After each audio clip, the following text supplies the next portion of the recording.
Welcome everyone to the next class of cell biology.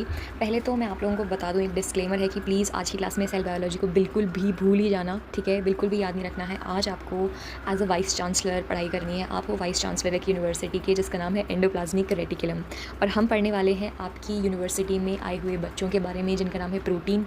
और वो proteins आपकी university से जब जाएंगे, ठीक है, अलग अलग जगह अलग अलग साइंटिफिक रिसर्च इंस्टीट्यूट्स में पीएचडी करने के लिए, तो आप उनको क्या लेकर के भेजोगे? आप उनको डिग्री दोगे, ठीक है, थोड़ा समझा बुझा के थोड़ी ट्रेनिंग करा के भेजोगे, है ना। ऐसे तो भेजोगे नहीं। So this is exactly what we are going to study today in endoplasmic reticulum के अंदर जो प्रोटीन टारगेटिंग होती है इसके बारे में। सो आई ऑल्सो बिलीव जब हमारी कोई यूनिवर्सिटी होती है तो हम हमारे स्टूडेंट्स को एक डिग्री देते हैं, उसको एन लिंक्ड ग्लाइकोसाइलेट करते हैं, उसको ब्यूटीफुली डेकोरेट करते हैं, उसको फोल्ड करवाते हैं, उसकी क्वालिटी कंट्रोल करवाते हैं और फिर उसको ट्रांसपोर्ट करते हैं। तो the first title is N linked glycosylation. So first of all let's know N link glycosylation होता क्या है। So if I tell you in one line, तो आप इसको ऐसे समझ लो कि आपके जो स्टूडेंट्स हैं उनकी आपको थोड़ी सी तैयारी करानी है, तो उनको हमें तैयार करना है, उन्हें नेकलेस पहनाना है। Necklace is nothing but carbohydrates का नेकलेस पहनाना है। कहाँ पहनाओगे? नेक में ही पहनाओगे, राइट। इसलिए एन लिंक ग्लाइकोसाइलेशन हम इसको याद रखने की एक ट्रिक है। उसके बाद में आपने उनको तैयार कर दिया है और फिर उसके बाद में आप उनको आगे भेजोगे एंडोप्लाज्मिक रेटिकुलम से बाहर निकाल के आगे जहाँ जहाँ उन प्रोटीन्स को जाना है। So this is exactly what we are gonna study today. So first of all is N link glycosylation, यानी कि उन बच्चों को नेकलेस पहनाना। अब जो ये एन लिंक्ड ग्लाइकोसाइलेशन होता है, ये एक्जैक्टली यूनिवर्सिटी में ही, यानी कि एंडोप्लाज्मिक रेटिकुलम के अंदर ही ये सारा का सारा प्रोसेस हो रहा है। उसके ऊपर कार्बोहाइड्रेट्स के ऊपर उसकी सजावट हो रही है, उसको प्रोटीन की सजावट हो रही है, उस पर कार्बोहाइड्रेट्स की बहुत अच्छी सी लेयरिंग लगाई जा रही है, ठीक है। और कहाँ लगाएंगे? हर जगह तो लगा नहीं सकते, तो उस पर एक्जैक्टली मैं बताऊँ तो आपको एस्पैरेजीन पे लगाते हैं। और एस्पैरेजीन जो होता है, एस्पैरेजीन उसके अंदर अमीनो ग्रुप होता है, उस अमीनो ग्रुप पे एक्जैक्टली जाकर के ये कार्बोहाइड्रेट्स अटैच होंगे, 14 शुगर मॉलिक्यूल्स यहाँ पर अटैच होती है। अब जो एस्पैरेजीन है उसके पास में क्या सीक्वेंस होता है? So it is called NXST। यहाँ पर एस्पैरेजीन है, फिर एक्स यानी कि कोई भी अमीनो एसिड हो सकता है लेकिन प्रोलीन नहीं हो सकता, सेरीन और थ्रियोनीन होगा नेक्स्ट। अब यहाँ पे जैसे आप समझ लो कि दिस इज़ एस्पैरेजीन, यहाँ पे कोई भी हो सकता है, बस प्रोलीन नहीं अलाउड है, शादी में बिल्कुल भी नहीं आएंगे, तो इसकी फिर इसके बाद में एक्स है और लास्ट में है S और T, दैट इज सेरीन या थ्रियोनीन, कुछ भी हो सकता है। यहाँ पर जाके कार्बोहाइड्रेट्स अटैच होने वाले हैं, ग्लाइकोसाइलेशन होने वाला है, ठीक है। तो ये सीन हो गया। इसके बाद में डॉलिकोल शुगर ट्रक के बारे में हम समझने वाले हैं। तो इसमें क्या है, बेसिकली मैंने आपको बताया कि कार्बोहाइड्रेट्स अटैच होने वाले हैं, तो किस तरह से अटैच होंगे, कौन कौन से होंगे? 14 मॉलिक्यूल्स अटैच होने वाले हैं। तो 2 मॉलिक्यूल एन एसिटाइल ग्लूकोजा अमीन के अटैच होने वाले हैं, 2 मॉलिक्यूल्स ग्लूकोसा अमीन के अटैच होने वाले हैं। फिर उसके बाद में 9 मैनोज, तो मैनोज एक अटैच हुआ, फिर यहाँ पे मैनोज अटैच हुआ, फिर यहाँ पे मैनोज अटैच हुआ, यहाँ पे एक और मैनोज अटैच हुआ, ठीक है। फिर इनके पास में एक और मैनोज अटैच हुए, फिर यहाँ पे एक, मतलब इस तरह से आप देख लो 9 मैनोज अटैच हो गए हैं। और फिर लास्ट में 3 ग्लूकोज भी अटैच होते हैं। तो don't remember the structure, just to tell you कि कितना ज़्यादा बड़ा एक स्ट्रक्चर इमेजिन कार्बोहाइड्रेट्स का ऐड हो रहा है प्रोटीन के ऊपर, जस्ट कि वो आगे की तरफ मूव कर सके। ऐसे ही उसको खाली नहीं भेजा जाएगा। उसको कैसे भेजा जाएगा? सो बेसिकली उसको भेजा जाएगा डॉलिकोल की मदद से। डॉलिकोल क्या है? एक लिपिड मॉलिक्यूल है जिसपे पहले ये सारे के सारे कार्बोहाइड्रेट्स आकर के अटैच होंगे। तो इसका I show you a different diagram. So exactly we gonna study about N linked glycosylation यहाँ पे डिटेल के अंदर। तो बेसिकली मैंने आपको बताया कि डॉलिकोल जो कि एक लिपिड मॉलिक्यूल है, इस डॉलिकोल के ऊपर ऑलरेडी एक फॉस्फेट अटैच होता है। नाउ ये जो डॉलिकोल है इसके पास में आएंगे बेसिकली यूडीपी क्या लेकर के आएंगे? गैलनैक लेकर के आएंगे, और ये जो गैलनैक लेकर के आएंगे ये इस पर जाकर के अटैच कर देंगे और 2 गैलनैक यहाँ पर अटैच हो जाएंगे। फिर इसके बाद में आएगा जीडीपी जो कि लेकर के आएगा 5 मैनोज, अगेन ये डॉलिकोल मॉलिक्यूल के ऊपर ऐड कर देगा।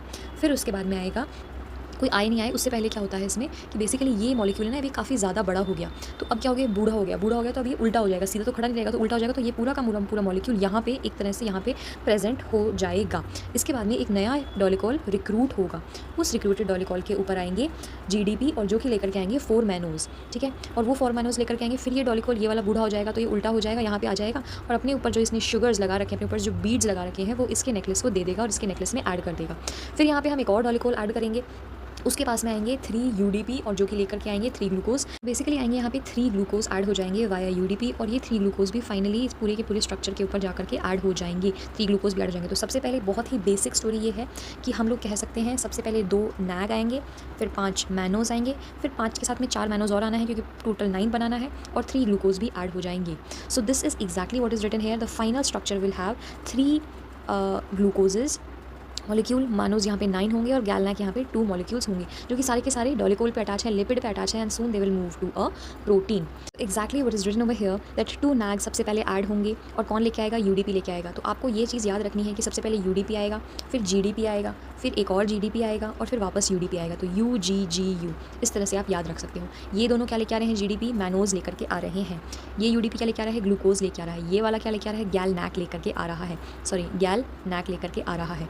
So basically you can see in the following steps. सबसे पहले हमने 2 गैलनैक ऐड करा है, ठीक है, और उसके बाद में हम लोगों ने 5 मैनोज ऐड किए हैं, फिर 4 मैनोज ऐड किए हैं। ये दोनों कौन लेके आया है? GDP लेकर के आया है। फिर हमने 3 ग्लूकोज ऐड किए हैं, ये कौन लेके आया है? UDP। तो this is like really really not so important for examination, but you just need to know the whole story कि किस तरह से कितना ज़्यादा ग्लूकोज धीरे धीरे अटैच होता है, मैनोज अटैच होता है, नैग अटैच होता है, and all of this. Also one of the most important things that is written over here is कि 5 मैनोज जैसे ही अटैच होंगे तो स्ट्रक्चर इधर की तरफ मूव कर जाएगा, फिर ये 4 मैनोज इस स्ट्रक्चर के ऊपर ऐड होंगे, फिर उसके बाद में ये जो 3 ग्लूकोजेज हैं ये भी अटैच हो जाएंगे इस स्ट्रक्चर के ऊपर, ठीक है। तो इस तरह से हमें जो फाइनल पैकेट यहाँ पर मिलने वाला है that will B 2 nag 9 mannose and 3 ग्लूकोजेस, यानी कि 14 शुगर। तो हमें अच्छा खासा एक कार्बोहाइड्रेट मॉलिक्यूल समझ में आ गया कि हाँ यार हमारे प्रोटीन पे काफ़ी कुछ लग गया एंडोप्लाज्मिक रेटिकुलम पे। सो ऑल शुगर्स पहले लिपिड पे अटैच होंगे, डॉलिकोल पे अटैच होंगे, और अब इनको हमें ट्रांसफर करना है।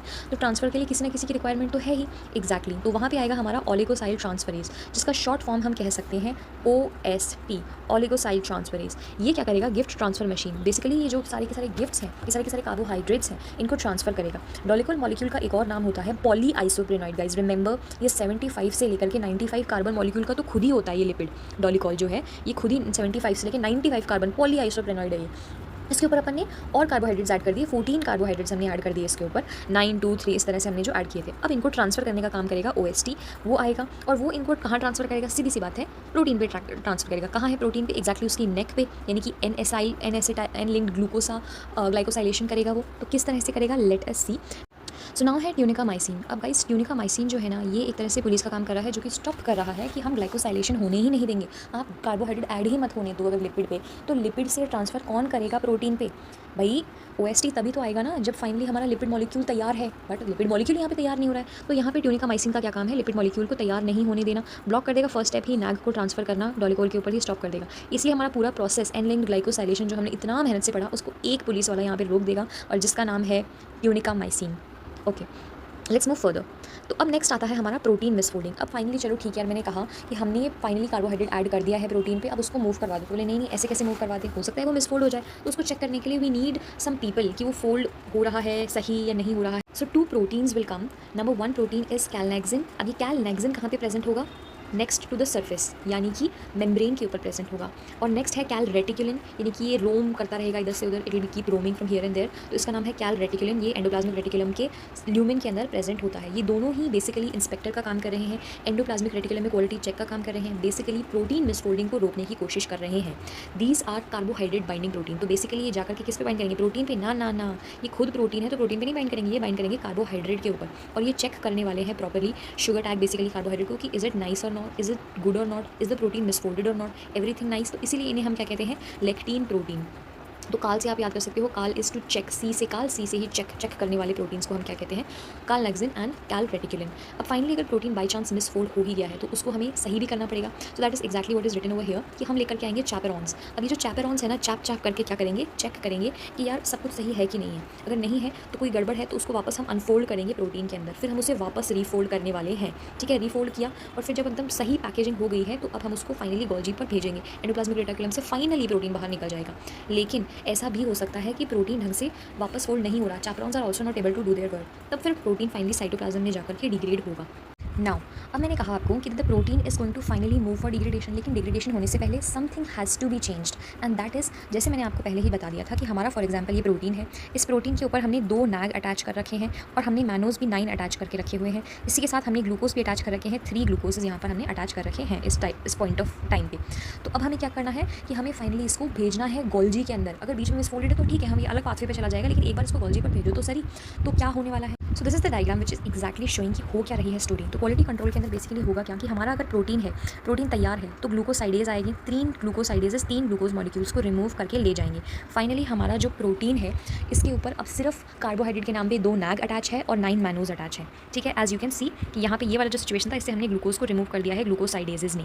ठीक है, अब ऐसा हो सकता है कि हमारा जो प्रोटीन है ये मिसफोल्ड हो गया हो, तो मिसफोल्ड हो गया होगा तो हम इसको आगे मूव नहीं करेंगे, हम वापस ग्लूकोज को अटैच करेंगे। बोलेंगे नहीं, क्योंकि glucose is like grace marks होते हैं, ये एक होप देते हैं प्रोटीन को कि नहीं यार तू जी जाएगा, तो तेरे को फिर ग्लूकोज हम वापस ऐड कर देंगे। ग्लूकोज बेसिकली एक मैसेंजर होता है जो कि अलाउ करता है कि yes this protein is still not ready, it needs to be folded and can not move out और कैन नॉट बी डिग्रेडेड और व्हाट्सो एवर, इसको अभी और थोड़ा टाइम चाहिए। ठीक है, जस्ट लाइक आर एस्पिरेंट्स, हमें और थोड़ा टाइम चाहिए, तो हम पे प्लीज़ थोड़ा सा माता पिता की छत्र छाया रखो। ठीक है, हमें बिल्कुल भी एकदम से मत बोलो कि यार ठीक है जाओ हमें एग्जाम देना है। अब क्या होता है नेक्स्ट स्टेट के अंदर कि ग्लूकोसाइड ट्रांसफरेज आता है, वो चेक करता है कि मिसफोल्डिंग है कि नहीं। जैसे इसने चेक किया ये एक ग्लूकोज ऐड कर देगा, ग्लूकोज ऐड हो गया, फिर इसने देखा कि ठीक है ग्लूकोज ऐड हो गया है। अब क्या होगा, चेक कर लिया प्रॉपरली, चैपरॉन्स वगैरह सब ने आके देख लिया। फाइनली क्या होगा कि ग्लूकोसाइड ट्रांसफरेज का जो ये एडेड ग्लूकोज था इसको रिमूव कर देगा वापस ग्लूकोसाइड। अब बोलेगा ठीक है ना, अब तो रेडी हो ना तुम, ठीक है अब तो हटा दे तुमसे छत्र छाया। ग्लूकोसाइड आके बोलता है, तो बोलता है हाँ ठीक है हटा दो, अब आगे मूव करते हैं। ठीक है, फोल्डेड प्रोटीन है उसको फाइनली हम मूव करवा देते हैं आगे, और अगर मिस फोल्डेड है तब उसका अलग केस है। लेकिन गाइज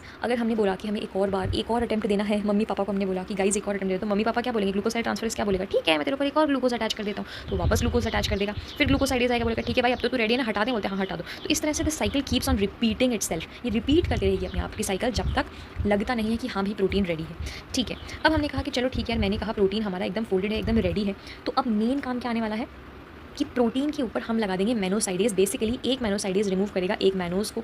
टोटल मैनोज कितने थे, 9 मैनोज थे, तो अब हो जाएंगे 8 मैनोजेस। 8 मैनोजेस के साथ ये आगे मूव कर जाएगा एंडोप्लाज्मिक रेटिकुलम से लेकर के आगे की तरफ गोल्जी की तरफ। Finally it is going out of its cozy सा घर, एंडोप्लाज्मिक रेटिकुलम से बाहर ये प्रोटीन निकल गया है। केस क्या है कि अगर मिसफोल्डेड प्रोटीन रहता है, ग्लूकोसाइडेज ने बार बार पूछा कि तू तैयार है, ग्लूकोज ने बोला हाँ मैं अभी अटैच हूँ, तो अभी मैं तैयार नहीं हूँ। ठीक है, तो ग्लूकोसाइडेज रुक गया, फिर ग्लूकोसाइडेज ने अटैच कर दी वापस ग्लूकोज, फिर यहाँ पर ग्लूकोसाइड ट्रांसफर वापस आया, उसने बोला नहीं ग्लूकोज अभी वापस अटैच कर दो एंड ऑल दैट। तो ये जब स्टोरी चल रही थी तो ये बार बार रिपीट होती, तो नहीं समझ में आया, नहीं हुआ, ग्लूकोज एडेड था, फिर उसके बाद में चीज़ें नहीं आगे की तरफ मूव करी, तो मिसफोल्डेड ही रह गया प्रोटीन। अब मिसफोल्डेड प्रोटीन रह गया, तो इस पॉइंट के ऊपर यहाँ पर हमें रिमूव करने होंगे सारे मैनोसाइडेज। तो मैनोसाइडेज यहाँ पर अगर फोल्डेड प्रोटीन है तो सिर्फ एक मैनोज रिमूव करेगा, और अनफोल्डेड प्रोटीन है तो 9 मैनोज रिमूव करेगा। इसके बाद में ये 9 के 9 मैनोज रिमूव होने के बाद में अब बचा क्या, इसके पास में सिर्फ 2 नैग रह जाएंगे। और अब पता चल गया भैया सिर्फ 2 नैग है, यहाँ पे कोई मैनोज नहीं है, तो इसको क्या कर दो, डिग्रेडेशन कर दो, प्रोटियोलाइटिक क्लीवेज कर दो।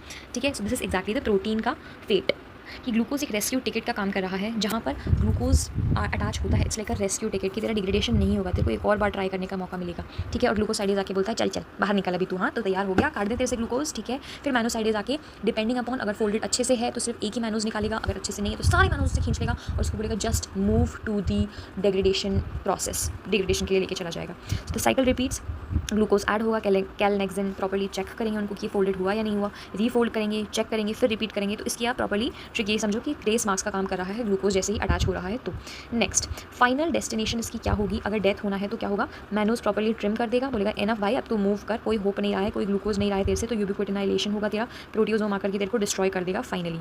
Next is Golgi to ER. अब हमने बोला कि ठीक है यार ये तो साइड पाथवेज थे अगर हमारा प्रोटीन प्रॉपर्ली फोल्ड नहीं हुआ है तो, लेकिन एंडोप्लाज्मिक टू गोल्जी अब मूव भी तो करवाना है, प्रोटीन हमारा बड़ा हो गया, तैयार हो गया है, तो उस मोमेंट को कहते हैं एंटीरोग्रेड, यानी कि आगे की तरफ मूव होना, आगे आगे बढ़ते चलो। ठीक है, तो वो होगा कॉप 2 वेसिकल्स के अंदर, लाइक गो गो गो, जब जाते हैं ना तो बोलते हैं गो गो गो मूव, तो उस तरह से ही कॉप 2 मतलब गो गो 2 बार बोला तो 2 आप इस तरह से याद कर सकते हो, एंडोप्लाज्मिक से गोल्जी की तरफ ये मूव कर रहा है। लेकिन जस्ट इन केस मैंने कहा कि यार होता क्या है कि कई बार जो हमारा एंडोप्लाज्मिक रेटिकुलम है इसके खुद के रेजिडेंट प्रोटीन्स भी होते हैं, वो यहाँ पे अटैच हो जाते हैं एक ऐसे रिसेप्टर के साथ जो कि गोल्जी की प्रोटीन को एंडोप्लाज्मिक रेटिकुलम से गोल्जी की तरफ लेकर जाने वाला था। तो यहाँ पे एंडोप्लाज्मिक रेटिकुलम के जो प्रोटीन्स है वो भी इस पे जाके अटैच हो जाते हैं और वो कॉप 2 वेसिकल में एक्सीडेंटली अटैच होकर के गोल्जी पे पहुंच जाते हैं। So now they have to be recovered, इनको वापस लेके जाना है। वापस हम कैसे लेकर के जाएंगे, तो वापस हम इस तरह से लेके जाएंगे कि एंडोप्लाज्मिक रेटिकुलम से एक इनका मसीहा आएगा, एक छोटा सा रिसेप्टर यहाँ पे आएगा, फ्यूज़ करेगा, उस प्रोटीन को यहाँ पे लेगा और वापस इसको लेके जाएगा, and that will be in COP 1 vesicle, like please come back. ठीक है, तो वो एक बार कॉप 1 वेसिकल में बैठकर आ जाएगा। अगर रॉन्ग एड्रेस है तो एंडोप्लाज्मिक रेटिकुलम एक्सीडेंटली क्या करेगा, एंडोप्लाज्मिक प्रोटीन अगर एक्सीडेंटली गोल्जी में रीच कर गया है रॉन्ग बस में बैठ करके, तो गोल्जी क्या करेगा, एक सीक्वेंस पड़ेगा उस प्रोटीन के ऊपर कि अच्छा तेरे ऊपर तेरा एड्रेस तो केडल है, अच्छा केडल एड्रेस तो भाई केडल एड्रेस तो एंडोप्लाज्मिक रेटिकुलम का होता है। तो Golgi sees the KDEL and फिर ये गोल्जी बुलाता है केडल रिसेप्टर को। केडल रिसेप्टर गया, ठीक है, उसने बोला ठीक है भाई Golgi I am here, please give me my protein, and it will take the protein low pH पे गोल्जी के अंदर बेसिकली एक ऐसा सीन हो रहा होता है कि गोल्जी में लो पीएच है तो केडल रिसेप्टर स्ट्रांगली हमारे प्रोटीन से बाइंड कर जाता है। बाइंड करने के बाद में एंडोप्लाज्मिक रेटिकुलम की तरफ मूव करता है, जहाँ हाई पीएच है वहाँ पे स्ट्रांगली बाइंड नहीं कर सकता प्रोटीन से, कौन, रिसेप्टर बाइंड नहीं कर सकता है, तो वो उसको वापस लेकर के चला जाएगा। सो COP1 क्या कर रहा है, एक रेस्क्यू सर्विस दे रहा है कि यार प्लीज़ वापस आ जाओ, प्रोटीन कहाँ चले गए हो तुम, आई थिंक तुम गोल्जी में चले गए, just come back. Okay, now KKXX sequence क्या है ये सीक्वेंस, तो guys as I already told you कि हमारा जो गोल्जी है, सॉरी फॉर एग्जांपल आप इसको समझ लो कि ये एंडोप्लाज्मिक रेटिकुलम है, तो हमारा जो एंडोप्लाज्मिक रेटिकुलम है इसके अंदर बहुत सारे प्रोटीन्स इसके खुद के रेजिडेंट भी होते हैं और कई बहुत सारे गोल्जी में जाने वाले भी होते हैं, ठीक है। तो ये मूव कर रहे हैं यहाँ पे, अगर यहाँ पे एक्सीडेंटली मूव कर गए तो COP2 वेसिकल में जाएंगे, लेकिन वापस आते टाइम COP1 वेसिकल में आएंगे, ठीक है। अब जैसे कि अगर मैं बोलूँ, लेट मी सो अगर मैंने बोला कि ये हमारा एंडोप्लाज्मिक रेटिकुलम है, एंडोप्लाज्मिक रेटिकुलम के मेम्ब्रेन के ऊपर कुछ रिसेप्टर्स प्रेजेंट हैं जो कि आने जाने का काम कर रहे हैं। उन रिसेप्टर्स के ऊपर बेसिकली एक ऐसा सीक्वेंस होता है जो कि बताता है कि ये एंडोप्लाज्मिक रेटिकुलम के रेजिडेंट रिसेप्टर्स हैं, ये गोल्जी में रहने वाले नहीं है, वहाँ जाएंगे लेकिन वापस आ जाएंगे। तो उनका जो सीक्वेंस है that is KKXX। Basically KK की जगह लाइसिन होगा, लाइसिन और XX की जगह कुछ भी रख दो, बस प्रोलीन मत रखो। प्रोलीन को पता है हमेशा पंगा है, प्रोलीन का पी से पंगा रखने वाला ये प्रोलीन KKXX पे नहीं अवेलेबल है। तो यहाँ पे ये जो मेम्ब्रेन बाउंड प्रोटीन होते हैं इन पे ये सीक्वेंस होता है KKXX। अब ये कभी कभी गोल्जी में चले जाते हैं लेकिन वापस भी आ जाते हैं just because they have this particular segment. हमारा जो एंडोप्लाज्मिक रेटिकुलम उसका ये सीक्वेंस है, मतलब ये इसका पंगा है, इसके अंदर जो छोटे छोटे प्रोटीन्स होते हैं they also move to the Golgi में चले जाते हैं लेकिन वापस भी आ जाते हैं because they have cradle sequence, ठीक है। तो दो सीक्वेंस हमने याद कर लिए, जो अंदर के प्रोटीन्स हैं उनका है केडेल सीक्वेंस, और जो मेम्ब्रेन के ऊपर है उन पे सेगमेंट होता सीक्वेंस होता है KKXX which is lysine and XX, जहाँ पे कुछ भी हो सकता है। और ये जो केडेल है इसका क्या है, लाइसिन होगा, D for aspartate, E for glutamate और L फॉर ल्यूसिन यहाँ पर आ जाएगा। तो केडेल आप इस तरह से याद कर सकते हो। केडेल क्या है, एम्प्लॉइज़ हैं जो कि रहते हैं अंदर, this will be in the proteins, and KKXX will be the security guard जो कि वॉल्स पे लगा हुआ है, ठीक है।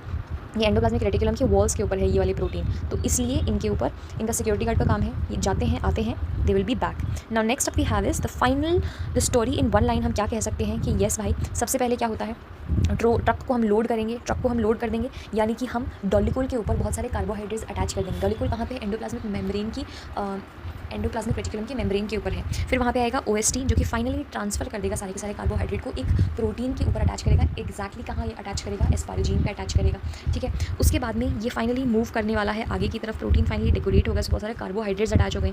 कैलनेक्सिन इसको आकर के चेक करेंगे, कैलनेक्सिन और कैलरेटिकुलिन। फिर क्या है कि अगर इनमें कुछ गड़बड़ है तो इनके ऊपर ग्लूकोज अटैच रहने देंगे, वरना इनको रिमूव कर देंगे ग्लूकोसाइडेज। फिर उसके बाद में सब कुछ चेकिंग वेकिंग हो गई, फिर मैनोज आकर के इनमें से रिमूव कर देगा, डिपेंडिंग अपॉन अगर गड़बड़ है तो उसमें से 9 के 9 मैनोज रिमूव होंगे, और अगर सही प्रोटीन तो एक ही मैनोज रिमूव करेंगे, उसको आगे की तरफ मूव करवा देंगे। And finally the protein will move out depending upon उस पर क्या सीक्वेंस है। अगर केडल है तो it will be staying inside the endoplasmic reticulum itself, लेकिन अगर कुछ और है तो बाहर की तरफ मूव करेगा। व्हाट इज द वेसिकल जिसमें वो मूव करेगा, तो दैट इज COP2 वेसिकल के थ्रू ये मूव करेगा, ठीक है guys. This is COP2 vesicle की मदद से एंडोप्लाज्मिक रेटिकुलम के बाहर जाता है कोई भी protein. Alright, so let's move further. ये क्विक रिविजन टेबल है यहाँ पर, जिससे कि हम प्रॉपर्ली रिवाइज कर सकते हैं आज हमने क्या क्या पढ़ा। N लिंक्ड ग्लाइकोसाइलेशन कहाँ पे होगा एक्जैक्टली, एस्पारेजीन XST, सेरीन थ्रियोनिन कुछ भी हो सकता है, X की जगह प्रोलीन नहीं होगा। ये कहाँ पे है, हमारा प्रोटीन है, प्रोटीन के ऊपर एक्जैक्टली सीक्वेंस है जहाँ पर कार्बोहाइड्रेट को आके अटैच होना है। शुगर डोनर नैग और ग्लूकोज कौन देने वाला है, UDP, और मैनोज कौन देने वाला है, 9 मैनोज कौन देने वाला है, GDP।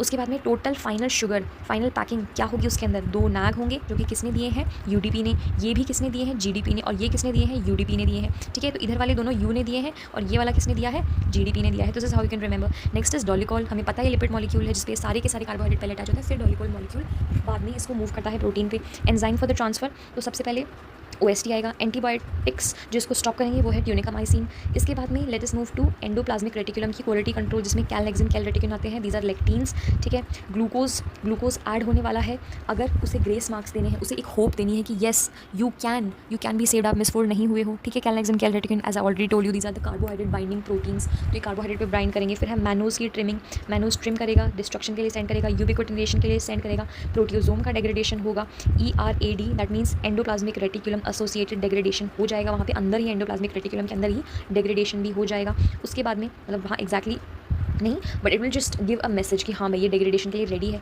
उसके बाद में ट्रांसपोर्ट सिस्टम एंडोप्लाज्मिक रेटिकुलम से अगर गोल्जी जाना है तो कॉप 2 वेसिकल, इसको कहेंगे हम एंटेरोग्रेड।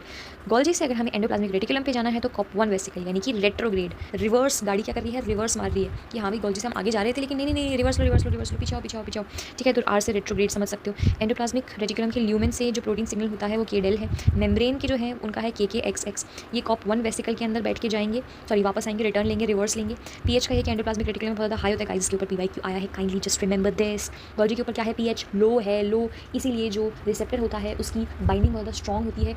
कई रिसेप्टर्स की स्ट्रॉन्ग होती है, कई रिसेप्टर की वीक होती है बाइंडिंग, लेकिन जो गोल्जी के अंदर आया हुआ केडल का रिसेप्टर है उसकी बाइंडिंग बहुत ज़्यादा स्ट्रॉन्ग होगी इन लो पीएच, और उसकी वीक होगी इन हाई पीएच, जो कि क्या है एंडोप्लाज्मिक रेटिकुलम के अंदर प्रेजेंट है।